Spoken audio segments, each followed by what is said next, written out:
Greetings, AP Euro scholars, for our review on Unit 11, the Great Depression, Nazism, Fascism, and Communism.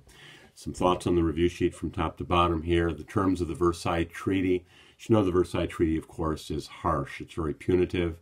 Clause 231 forces Germany to admit that they're the cause of the war. They have to bear the guilt of starting this thing. The German army is limited from what was millions down to 100,000, and they're essentially not allowed a navy. They're not allowed submarines. They're not allowed an air force. They lose territory to Poland and to Czechoslovakia and to Belgium. They lose Alsace-Lorraine to France. They lose all their colonies. They lose the output from the Saar coal fields for 15 years. The Rhineland across from the French border is demilitarized. And of course, they have to pay these massive billions of dollars in war reparations. And the criticism of Versailles is that, and a lot of it's in retrospect, is that it's not constructive, but that it is punitive. It's humiliating. And Germany, which didn't see fighting in Germany along the Western Front, is, they've surrendered. And for a lot of Germans, the thinking is they've been stabbed in the back, that there's something amiss here, and that they're not totally guilty in this big continental fray that we call the Great War. Which major European countries were not invited to the conference, and why? Well, most significantly, Germany's not invited. They're the loser. And the big four that are meeting don't want the Germans to be dividing the parties that are meeting. And Russia has signed their own peace treaty. Remember the Treaty of Brest-Litovsk in 1917? They've thrown in the towel. Besides, they've gone Bolshevik, and there are allied armies that are going to be fighting to try to defeat the Reds unsuccessfully. So the communists are not invited to Versailles as well. Fascism is this anti-democratic ideology, critical of anything that divides the power of the state, very much the opposite of classical liberalism, which says there should be a limit on state power and there should be individual rights. The fascists say there should be no limit on state power. There's nothing outside of the state, and individual rights are subordinated to that of the community. And some similarities here with Rousseau's thought. Remember, Rousseau says the individual needs to submit to the general will. And fascism usually is very aggressive as far as the military and expansionism, and the black shirts of Mussolini are his goon squad. Hitler's going to fashion his brown shirts, his essay on them. And the appeal of Mussolini is largely fear of communism. At the end of the war, you have land seizures, you have strikes, you do have a communist party in Italy, and people are watching what's going on in Russia/Soviet Union, and they're watching land seizures, they're watching the killing of lots of people, they're watching the church being attacked, they're watching this totalitarian dictatorship descend on the Russians, and there's fear in the middle class of small landowners, Catholics, of course. Benito Mussolini is arguing that he's a savior from this. He's a savior from chaos and anarchy and communism. And the Italians come out of World War I not feeling that they've been treated right, that they haven't got all they want. For example, they're claiming the Dalmatian coast, which is now part of Croatia. The Weimar Republic, this is the weak, unstable government that is in Germany between the world wars, and it's the government that will sign Versailles, and it's the government that's going to take the rap for signing an unjust and unfair, humiliating peace treaty. Nazism, the nickname for the National Socialist German Workers' Party, and when we say socialist, really what we're referring to is more of a nationalist idea here. Mein Kampf is Hitler's book that he writes while he's in jail after the failed beer hall push in Munich, Bavaria. And Nazism is really the German version of fascism. It's anti-democratic, it's pro-nationalist, and it's deeply anti-Semitic. It's very racist, very anti-Versailles. And Hitler's appeal, like Mussolini's, is there's been this national humiliation, certainly for the Germans, And there's inflation in the 20s, followed by unemployment in the 30s, and Hitler's promising honor. He's promising a restoration of the dignity of Germany. There's a lot of land that was lost. There's millions of Germans that are now living in Poland and in particular the Sudetenland of Czechoslovakia. And Hitler's promising justice. And he's promising he'll deal with those who stabbed Germany in the back, the accusation against Jews, against communists, against the wealthy businessmen. Economic problems in Germany after World War I, again in the 20s, sort of as a generalization. You've got inflation, you've got the printing of a lot of marks to make payment on the reparations. Then in the 30s, with the worldwide depression, you have unemployment. And the Great Depression hits Europe after 1929. Really, it starts in the United States. And a lot of things are leading to this economic disruption in general after World War I. You've got high nationalist tariffs. You've got debts that need to be paid. You've got a lot of physical destruction in northern France and Belgium and Russia. You've got the end of U.S. credit. Once the U.S. stock market crashes, remember this Dawes plan where the U.S. government is helping to pay Germany to try to get this economic engine going in Europe. The idea is the German economy picks up, it'll help payments to England and France will allow them to pay their war loans. And then you have bank collapses in Europe as well as in the United States. The SA are the stormtroopers. These are the brown shirts. This is Hitler's or the Nazis' private army. And Kristallnacht is this pogrom against the Jews in November 9 through 10, 1938. It's also called the Night of Broken Glass. And basically about 30,000 Jewish men are swept up and sent off to concentration camps. Almost 300 synagogues are destroyed or damaged, and about 7,000 Jewish businesses are destroyed or damaged. The burning of the Reichstag in 1933. I'm sorry this isn't chronological, I'm just noticing this. But anyhow, the burning of the Reichstag is going to be the pretext in which Hitler is going to issue an emergency decree and essentially take over. And his emergency decree of 1933 is going to be backed by what's called the Enabling Act. The Reichstag is going to give him emergency power. And with these two things, the emergency decree and the Enabling Act, Hitler is going to crack down on enemies of the state. And the burning of the Reichstag is accused, the accusation is that the communists did this. And this may have happened. Historians argue whether this was something that the Nazis set themselves. Very likely it was. It was a kind of a misfit communist. And this is going to give Hitler the license here to rule, to protect the state. And he's going to be appointed chancellor in 1933 after winning an election.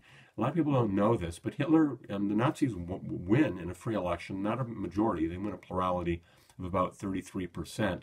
And he's going to be appointed chancellor. Hindenburg is the president, it's more of a ceremonial role. The chancellor is more like a prime minister, actual political power.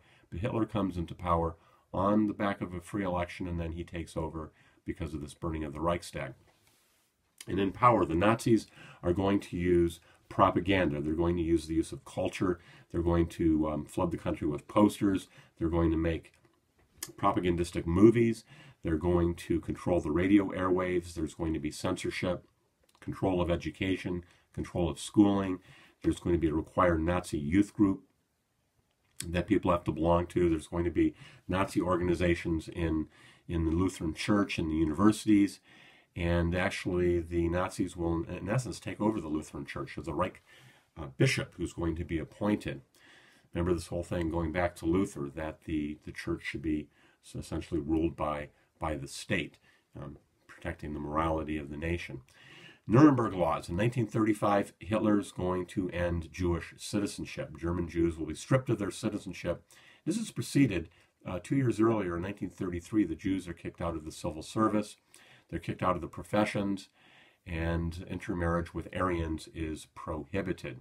Dietrich Bonhoeffer, famous Lutheran minister and theologian, who's a leader in what's called the Confessing Church. This is a sort of a very small subset of the Lutheran Church, which protests interference with church government by the Nazis. One of the things in particular, the Nazis kicked out Jewish converts. And this was considered to be intolerable by a very small number of people, but the Confessing Church stood its ground. And Bonhoeffer was involved in a plot both to smuggle Jews to Switzerland and to kill Adolf Hitler. and he's caught, he's tried, he's imprisoned, and he's executed at Flossenburg prison camp just shortly before the Allied armies liberated the inmates there. This famous book is called The Cost of Discipleship. Lenin's war communism is the nationalization during the war, during the Civil War from 1917 through 1921 between the Reds and the Whites. Lenin will nationalize all industry, including banks and railroads, and he's going to require that all grain from the farmers be turned over beyond the minimal amount that you need to survive, and there's going to be obligatory labor. And the NEP, after the war is over, after the Treaty of Brest-Litovsk and after the Civil War is over, you're going to have, and the Civil War is over in 1921. It's a 4-year war from 17 to 21. Lenin dies in 24. The NEP is the new economic policy where Lenin's going to basically backpedal. He's going to allow some free enterprise. He's going to allow some free trade. The state is still going to control what's called the commanding heights of industry, the banks and the factories and the railroads, but people are allowed to sell their crops freely. People are going to be allowed to have small businesses. Basically, a stat I saw at the end of all this warfare, Russian productivity is down like close to 80%. The economy is dead in the water, and the NEP is going to help revive Russian business. Stalin's collectivization, after he takes over, after Lenin's death, he's going to force state ownership of all farms. He's going to forcibly collectivize. And the kulaks are the farmers that have their own land. Some of them are rich. He's going to accuse them of being rich farmers, exploiters of the people. But basically, Stalin, according to UN figures, he's going to starve in the Ukraine alone between 7 and 10 million farmers. And basically, he's just going to take all their animals, all their farm, and he's going to let them sort of die starving in the dirt. And it's a brutal way to do it. But one of the things Stalin does is his 5-year plans are these forced, centralized, planned industrial strategies to build factories, to build hydroelectric dams, to build mines, to build the basis of an industrial economy. And there's forced labor. There's millions and millions and millions of Russians that are sort of forced off the land into these labor camps. And there's these targets, these goals, and they will happen. Everything in the Soviet economy is subordinated to the production, really, of these capital-intensive businesses, such as railroads and canals and mines and factories and hydro plants and steel mills. These things are having priority, and there's very little consumer goods for the people. And some ways that Stalin strengthened his grip on power, well, he's got secret police, he's got censorship. The Great Purge, which is from 37 to 38, the numbers here are somewhere between 680,000, 1.2 million. Stalin's going to kill everyone who's a potential rival to him. He's going to kill close to 600,000 people minimally within the Communist Party itself, which is just kind of insane. He's going to kill most of the officers in the Soviet military, and he's cleaning house. He institutes what's called a cult of personality. His picture, songs about him everywhere, and especially in the schools. He controls education. He's going to shut down the churches, and he kills about 100,000 clergy. He kills most of the priests, most of the nuns, most of the monks, clergy, nuns, mostly Orthodox, but also Catholic. Places like Ukraine, Jewish, Protestant, Muslim clergy are also sent off to work camps, many to die. The term social realist art, this refers to a style of art in the USSR that celebrates communism, celebrates the revolution, the achievements of collective farms, the achievements of industrial accomplishments. And this is very opposite of anything expressive or expressionist or abstract, which tends to be critical of the middle class, critical of social norms. This is art to glorify the Communist Party and its endeavors. And finally on the list here, England's suffragettes. The suffragettes are going to be engaged in violence. Sort of unlike their American counterparts, the argument here is that an unjust government needs attention drawn to the cause of female freedom, and the suffragettes break windows, they firebomb buildings and mailboxes, Emily Davison famously tries to knock over the king's horse or pin a ribbon on it or something at the Epsom Downs racetrack, and she gets run over. In jail, these women are engaged in hunger strikes. And the argument is they're rebelling against unjust, exploitive rule, that they want their freedom. So some thoughts here on Unit 11, which is on the Great Depression, Nazism, Fascism, and Communism. Look over this information. Good luck, gang. Signing out.